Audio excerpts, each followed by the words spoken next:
Railroads have quite a history in New England. Rail mileage peaked right during World War I, but it began to decline shortly after that. So what happens to railroad tracks when they're no longer used? Stick around. You'll find out what one family thought should be done.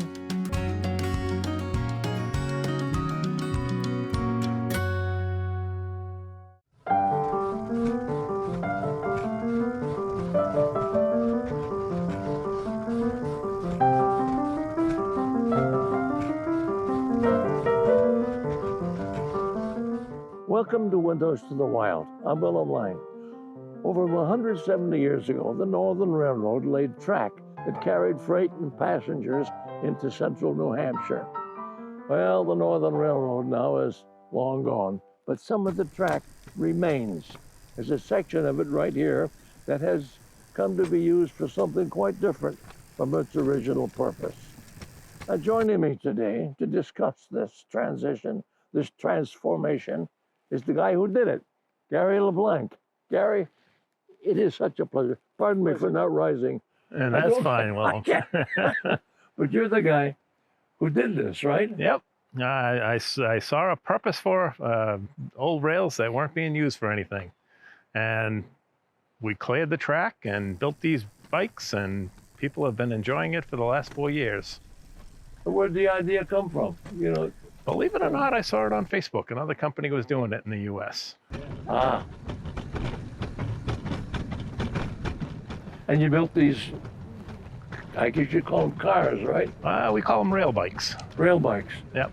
They are fantastic. Oh, thank you. Quiet as can be. They go like smoke. Yeah. This one's going too fast. I can't keep up because my partner is pedaling faster than I am. Speaking of my partner, it's Marshall Hudson. Yes, You've ridden this line. I have. Thank you, my good man. Marshall's the reason I'm in Concord, New Hampshire today. You'll hear his story and get to know him as we ride the trails together. So, I don't know, maybe we ought to just do it, huh? Yep, This is beautiful. We got the Merrimack River right here. we do. Can you imagine the old steam engines coming up this road? Yeah, it must have been a sight to see. Oh, yeah. Must have been something.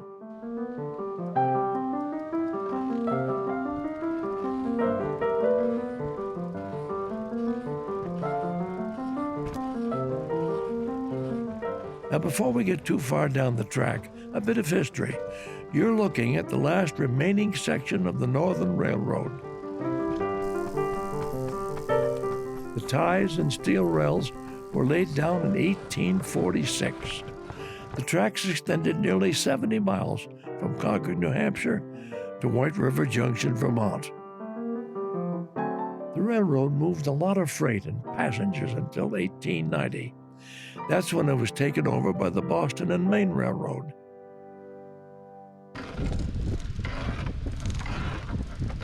Traffic on the road declined after World War II. In the 1990s, the track was abandoned. The track that we're running on, originally put down in the mid 1800s, was the Northern Railroad. And there's not much of it left. I mean, there's basically 6 miles of track left of the Northern Railroad from back in those days. And we're using about half of that track at this point. So I kind of think that we're saving a piece of history by doing this. Whoa, look at that. Who's designed? What Gary's done is open this historic track to the public. Yeah. If you're up to the task, Lake Power moves rail bikes along what's left of New Hampshire's Northern Railroad. How'd you find the place? I actually got lucky. I basically searched for my track on Google Earth and, spotted this and checked it out, and then got a hold of the railroad company that owned it, came up and walked it with my son, and we decided on which end we were going to use. All right, we're going to put this one on the track first. I put a lot into it. Researched the industry, researched all the companies that were doing it out there, and then made the decision to try to move forward. It just seems like such a strange thing to get obsessed about. Yeah. Obsessed over. Well, I know. mean, I'm getting closer to retirement, and I figured, this is something. But not everybody was getting close to retirement. I was thinking they're starting a railroad. You know. I had model trains when I was a kid, so I've always liked the railroad. Always been fascinated with it. Yeah. So Okay. I figured these look cool. I would enjoy doing this. You found this place, I did. walked it, Yep. and whom did you have to deal with? Who's the railroad? Pan Am owned it at the time. Yep. So I Yeah. had to work out a lease with them. Gary had a lease in hand and 6.4 miles of railway to boot. That's when he and his family got to work. They built Scenic RailRiders. So then the work began, right? Yeah. It was very grown over. I mean, we had a tough time even walking it. It was so thick. Really? Yeah. Wow. Lots of trees growing up through it, thorns, and I mean, you can just imagine. Yeah. So we had to go through and clear it all. So I built one 4-seat bike as a prototype, Yeah. and that became our buggy that we used to clear the tracks. Oh, yeah. We loaded that thing up. We had 4 of us on there. I put a board across the front, and we had a bucket on each side with all the tools in it.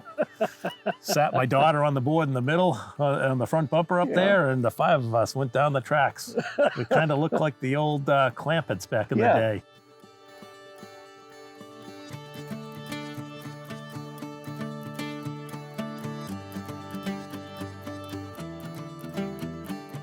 Human engines move the bikes in 2 directions, south on a 2.4-mile round trip. Then they turn around on a neat little round table and head north for a 4-mile round trip. Now, when people come out here, they come from all over the place. Did they? Yep, a lot of people like to come to New Hampshire to vacation. So we got people coming from down south, the Carolinas, Florida.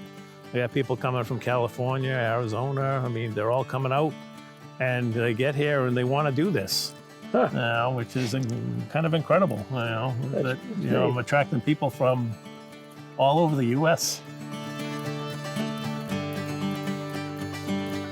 You're very good. And somehow this railway attracted your attention. Yeah, I was driving by one day and going up Sewell's Falls Road, Yeah. and a lady with a stop sign jumped out in front of me and stopped traffic. and you're used to construction people flagging, and so I stopped and waited. And a few minutes later, these rail carts went across the road, and I thought, that's interesting. And I pulled into the parking lot and started asking questions.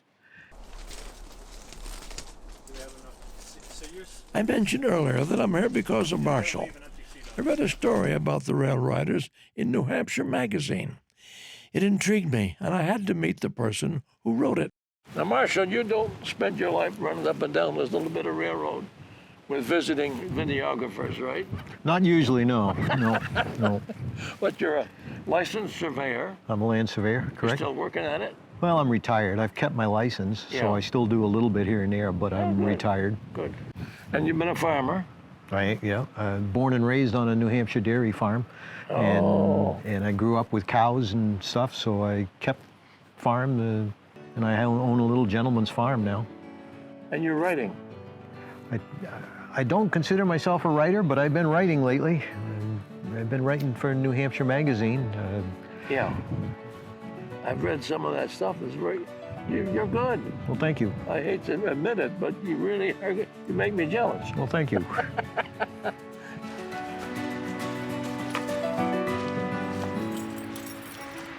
How many bikes do you have? 21 in total.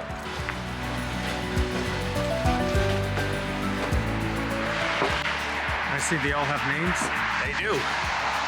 My family actually named them all. We got some pretty cool names in there. We went with like Larry Moe Curly, Romeo Juliet, Bonnie and Clyde, Thelma and Louise. And then we've got some Thomas the Train Show character names as well that the kids kind of enjoy. Bert and Ernie, yep. I love these little carts you made. That was urethane on the outside of those wheels. Yep. There's aluminum wheels, right? Aluminum wheels. The bikes are all aluminum, with the exception of the axles. Those are stainless steel. It's really quiet. I mean, they don't rumble on the tracks at all. It's Yep. very nice.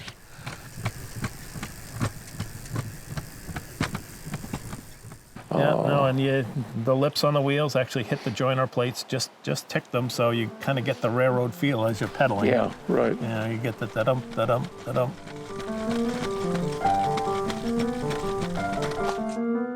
Okay. So your best bet is turn around, sit on the seat first. Yep. And then you can lift your leg up and over the bar.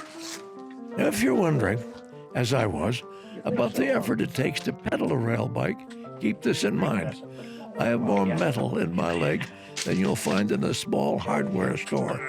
I did have a problem holding my left foot on the pedal, but our doughty videographer taped it to the pedal. We have families that, families will bring their grandparents along. They'll sit them on a bike, and once in a while the grandparents will throw a pedal or two in here and there, and the other people just pick up the slack for them. Yeah. We take kids. We buckle car seats onto our seats, so kids of all ages. Makes a great date for, on a two-seater, young couples going on a date. Yeah. I guess so. Yeah. That'd be sort of a test too, wouldn't Yeah. it? We've actually had a couple of wedding proposals on our tours as well. Is that right? Yep. Get away from me. I'm already taking one.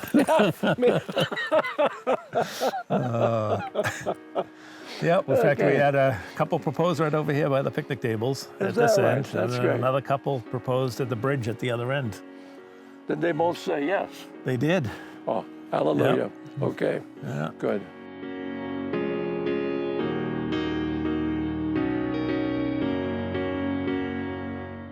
Marshall's story about the RailRiders describes more than the experience. He writes about discoveries he made along the way. Now, this 6-mile section of track, which is what Gary uses for his operation here, has 3 major historical sites on it, right? At least 3. There's 3 significant ones. The Sewell's Falls Dam would be the first one. That was a timber crib dam that went across the Merrimack River and provided hydroelectric power for most of the Concord area for a long time. For people who don't know, what is a timber crib dam? Think of it as like Lincoln logs Yep, put together and spiked in place, yep, built into a square, yep. and then filled with rock. And the rock is actually the weight that keeps it from floating, keeps the timber from separating and floating away. Yep. And the next one up is, As you continue up, probably the next historical figure would be the old Pennacook Railroad Depot down here. yeah. The depot building is still there. It's not like it was when it was the Pennacook Railroad Depot station and people were using it regularly. And that's where the train crash It was. The train that we're on here, there's a siding that pulls off onto the front of the depot.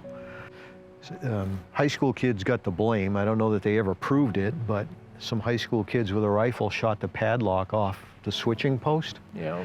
And when they unlocked it, they were able to then turn the switch and the rails shifted. And so a southbound train coming this way took the landing at full speed and smacked into the cars that were on the box cars that were on the landing and smashed. Oh, what a mess, huh? No one was killed, Yeah. but you had train engines and overturned railroad cars all over the place down here.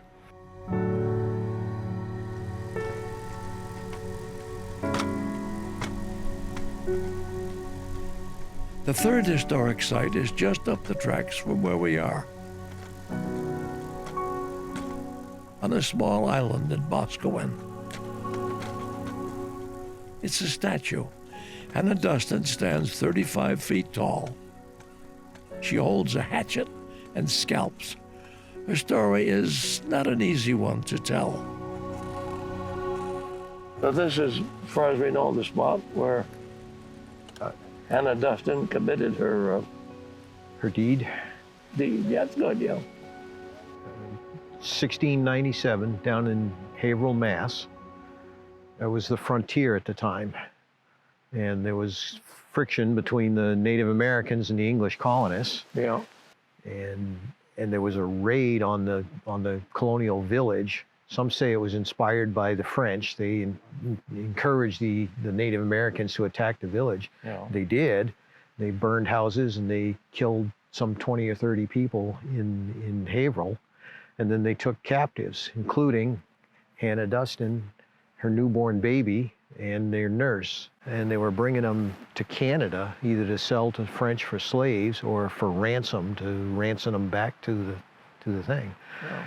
And they marched them for days. And as they were marching from Haverhill, they got this far. And during the night, Hannah Dustin killed the Indians that held her here on this island, stole a canoe, got into the river, and beat feet back down to Haverhill. With, I presume, the nurse and the baby. Well, the baby got killed along the way. And the controversy here is in the context of it. Some view her as a hero. Yeah. They kidnapped her, they killed her baby, and she killed her abductors and scalped them and escaped back to Haverhill. If you view her from that perspective, she's a hero. Yeah. Others view her as a villain. Yeah. The Native Americans were fighting for their land. The English colonists were pushing them out of the way. They were defending their land, their territory. And when they brought her here, the ones that had captured her left her with a family here, family of Native Americans. And so she killed a lot of women and children here on the island, not just the warriors that had taken her. And then she got in the canoe and escaped down the river. Well, partway down the river, she turned around and came back and scalped them because she wanted proof that it had happened. And so you can look at it and say, well, she could have kept going if she was just escaping. She didn't need to come back and scalp them, which kind of takes some of the heroism and makes her more of a villain in the process. She didn't need to come back and do that. There was a bounty on scalps, and she collected the bounty. So they put up a statue to her, and the statue's had a rough life. Somebody with a rifle shot off her nose. Vandals have painted blood on the tomahawk in her hand or on the base of the scalps. They've cleaned it up afterwards, and it kind of depends on if you view her as a villain, then that's one way of expressing your outrage.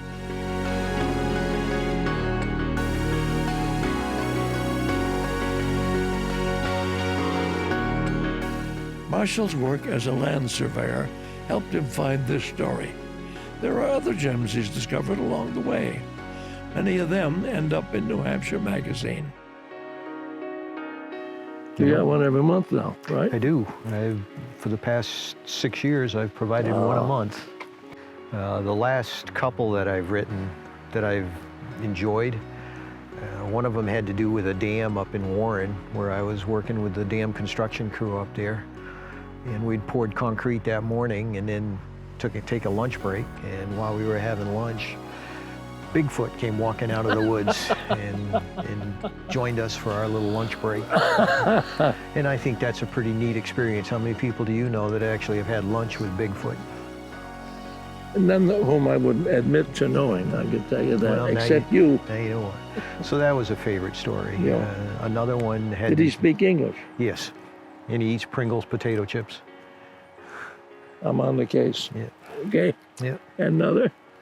Another one that I did recently had to do with a stone wall. Did you read that one? I did, Stone yeah. wall. It goes down the road. And then somehow, it's a very squared off stone wall. And somehow as it's going down the road, it rotates 90 degrees. And it's kind of an optical illusion, the way that it happens, because you can't tell where exactly it starts and where it comes out of the twist. Right. But it actually makes a twist like a drill bit as it goes down the road. And it goes airborne at that point. Where it does the twist, there's a drainage ditch under the wall. And so all those rocks are held up contrary to gravity, and it's kind of a unique feature how it's like that. That's kind of a neat thing, and I found that one just driving down the road. Yeah. there it is. Better pull over. That's great. Yeah. You found the builder, though. I did talk to the builder. Yeah, yeah. That's a secret. But I did talk to the builder, yes. So I Yeah. do know how he was able to do that, yeah. There was one surveying job that took Marshall down a dusty dirt road to a remote farm in a remote area. It led him to an abandoned cellar. He had the deeds, and with some research, made a surprising discovery. Read enough of deeds and surveys, you catch things that look odd. And when I started looking into it, I discovered that place was the hideout where the Boston Brinks robbery that took place in Boston in 1950, where Yeah. 11 crooks Yeah. broke in and cleaned out the Brinks counting house. And they got away with almost $3 million, and then the money's never been recovered. And they got away clean and left very little clues. And the Boston police and the FBI had very little idea who was behind it and who they were looking for. So the crooks were looking for a place to hide out for the 6-year statute of limitations. And when the statute of limitations had run out, they were then looking forward to coming forward and spending the money. And if you're in Boston and you're hiding out from a crime like that, where do you go? Well, you go to some little remote New Hampshire place. If possible. And I found it. And I haven't found the money yet, but I'm going to. It's got to be there somewhere. It's like Oak Island. It could be. For the rest of your life, looking for something that's not there. Yep. Well, that's exciting. It's just the same. That's great. Mhm. You're sure this is the place? I'm sure it's the place. Am I sure the money's there? Yeah, No. I know. No. But I'm sure it's So- the site, yeah.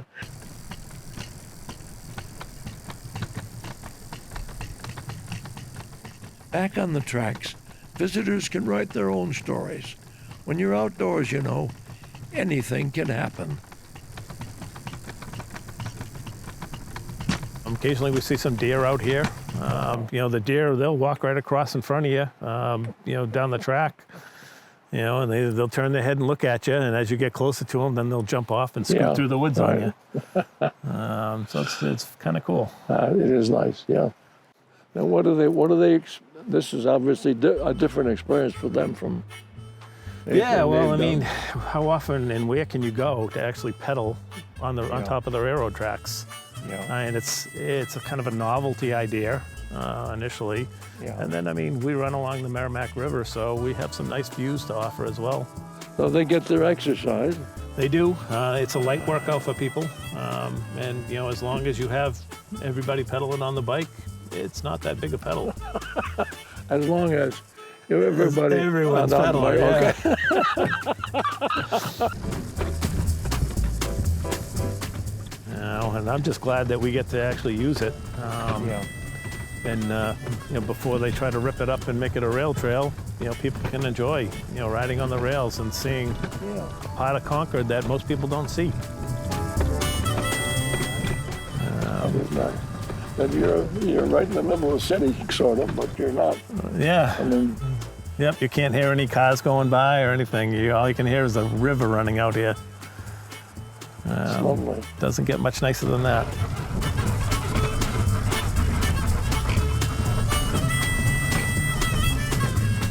It's a nice piece of history. I'm glad that we're getting to use it, and I hope we get to continue to get to use it going forward. I love being here, seeing the people when they finish, how much they enjoy doing this. And it's just people get done and they're like, oh, we're gonna tell our friends and we're coming back again. If people come in the summertime, they want to come back in the fall and do it again in the fall. And then we get our repeat customers that come back and do it once or twice a year, which I think is great.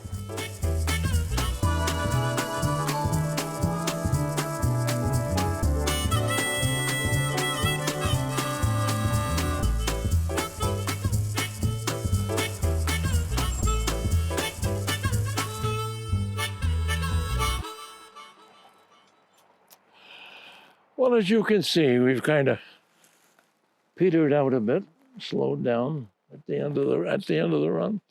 We're just about at the end of this run, and We're also at that part of the program that I like least, the time we got to say goodbye. But we shall. Marshall, I cannot thank you enough, lad. You're welcome. We must do this sort of thing again. We should do it again. But not here. Different Not on place, different story. this. Maybe. We, Okay, okay. very good. Meanwhile, bye-bye. I'm Willem Lang, and I hope to see you again on Windows to the Wild.